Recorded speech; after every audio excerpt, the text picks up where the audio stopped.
Hai, jumpa lagi bareng saya Tino dan kali ini kita masih di satu coffee shop. Kita bakal ngomongin seputar yang masih cukup diperbincangkan ya sampai sekarang masih seputar COVID 2019 tapi agak umum dan ntar kita bakal masukkan COVID di pembahasannya yakni seputar teori konspirasi. Oke, teori konspirasi ini kan masih mendapat tempat di masyarakat ya karena memang didasari sejumlah temuan, kadang-kadang juga fakta dan bagi masyarakat ini begitu mau dikonsumsi, terutama bagi mereka yang meyakini kalau teori konspirasi itu adalah kebenaran yang absolut.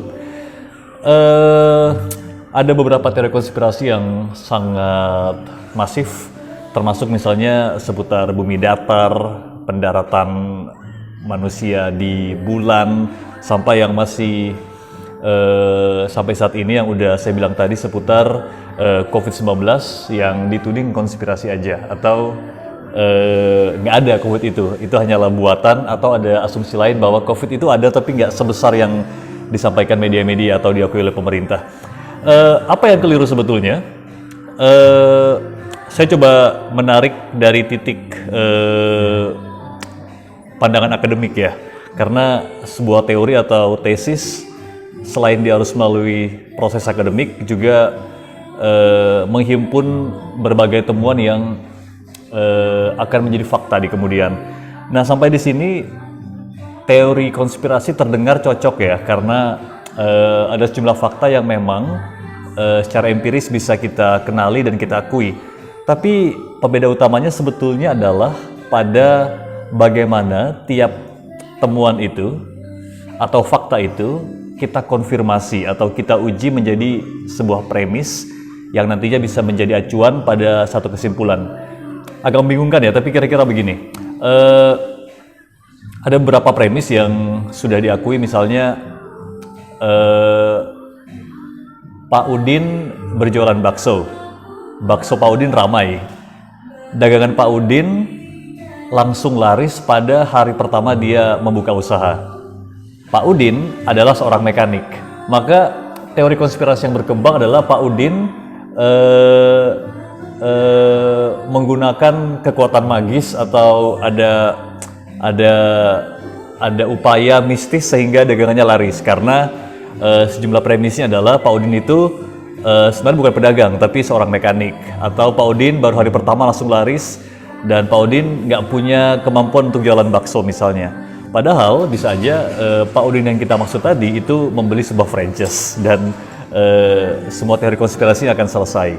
Karena sekali lagi yang saya bilang tadi, kita wajib menguji sejumlah premis dari susunan menuju kesimpulan. Misalnya bakso Pak Udin ramai tadi, kita harus menguji kenapa dia ramai.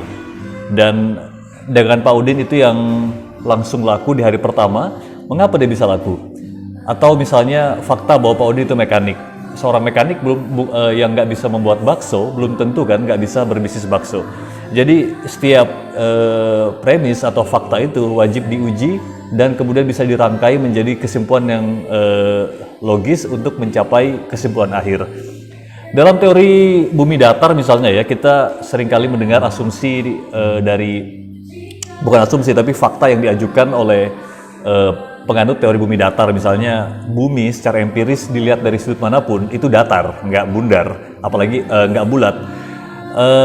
Atau kita nggak bisa merasakan langsung rotasi atau perputaran bumi pada titik atau sumbunya. Atau premis lain adalah Amerika juga negara-negara Eropa atau negara-negara Barat yang pertama kali meyakini teori bahwa bumi itu bulat. Dan ada lagi argumen lain, yakni argumen yang ditambahkan dengan argumen keyakinan agama misalnya, tertulis di kitab suci bahwa ya bumi itu nggak bulat. Nah, bagaimana cara kita berpikir yang lebih kritis terhadap tiap premis tersebut? Kita wajib menguji atau wajib mengklarifikasi misalnya apa yang disebut dengan bumi sebetulnya. Lantas apa yang mendasari teori bahwa bumi itu berotasi atau dia berputar di sumbunya. Dan Amerika misalnya dan juga negara-negara barat yang pertama kali meyakini teori ini. Sebetulnya kan enggak ya, kalau kita mau cek lagi di era 1900 awal, nggak cuma Amerika kan, tapi negara Soviet itu berkompetisi dengan negara Amerika untuk berlomba-lomba menuju ke luar angkasa. Bahkan di era 2000 ke sini, Cina juga India berlomba-lomba melakukan riset untuk membuktikan berbagai kehidupan di luar bumi, bahkan di luar tata surya. Kalau terkait dengan klaim di kitab suci bahwa bumi itu nggak bulat, ya itu kan kembali pada urusan tafsir ya, teologis. Jadi saya nggak akan masuk ke bidang itu. Tapi sebetulnya teori konspirasi nggak cuma tentang logika yang lompat-lompat, tidak terkonfirmasi, dan juga kegagalan metodis, melainkan juga dalam teori konspirasi yang sering disebut oleh pendukungnya sebagai pandangan kritis, lebih tepat itu disebut sebagai sikap sinis. Karena teori konspirasi sebetulnya juga ada alasan ideologis di balik itu, sadar nggak sadar ya. Misalnya anggapan bahwa pengetahuan selama ini dikuasai oleh elit yang bermodal besar, sehingga mereka yang terpinggirkan, yang kesulitan mengakses ilmu pengetahuan itu, harus menentang struktur besar tersebut. Ini misal terjadi di COVID-19 saat Bill Gates ramai-ramai dituding sebagai dalang di balik COVID-19 karena dia seorang pengusaha filantropis, kekayaannya luar biasa, dan fakta bahwa Bill Gates sudah bertahun-tahun sebelumnya mengingatkan tentang bahaya bencana biologis. Jadi selalu ada fakta-fakta yang dihubungkan dalam logika yang sekali lagi cenderung melompat-lompat ya oleh mereka yang meyakini teori konspirasi. Lebih tepat itu disebut sikap sinisme, karena tidak ada upaya sekali lagi untuk mengonfirmasi tiap fakta atau tiap premis sebelum menjadi sebuah kesimpulan.